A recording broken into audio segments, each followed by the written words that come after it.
Well. It is said that if you change from inside, things will change around you automatically, isn't it? Of course it is. So with that being said and done, let us see what kind of changes we can make to an object in Blender.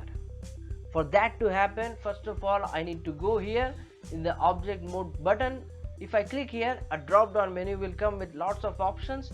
One of the options which we require for now is edit mode.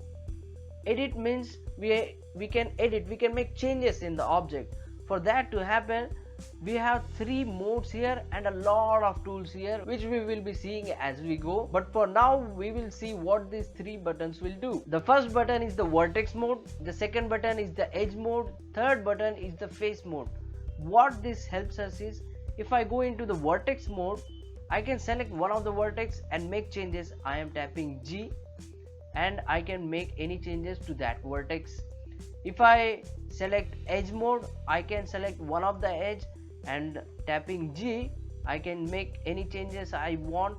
And with the face mode, you can select wonderful faces of the object and then you can tap G and change the face or the way the object can be edited. Isn't it great? It's wonderful. Now I will show you one of the most awesome thing is that you can edit both in face and edge mode simultaneously. For that to happen in any mode, for that to happen you have to hold down shift button and click on one of the button, so both the buttons are activated. With the help of that, I can now edit vertex as well as face. Isn't it great? Of course it's great. Now I will be taking you to the most awesome part, which is shortcuts, because shortcut gives us power. So what are the shortcuts? Let us see.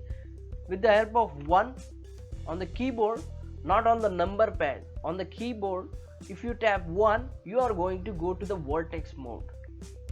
If you tap 2, you are going to go to the edge mode, and if you tap 3, you are going to go to the face mode.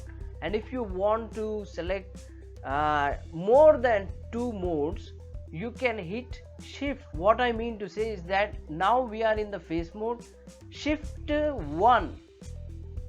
Now that is going to activate face as well as vertex mode, and if I want to also activate edge mode, I will tap shift 2.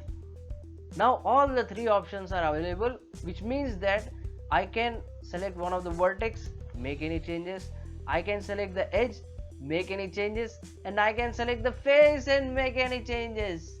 Isn't it wonderful? Salute to all the developers at the Blender. If you like this video, hit the like button and subscribe button, and if you want to support me wholeheartedly, you can support me on the Patreon page. Link will be given in the description. With that being said and done, goodbye.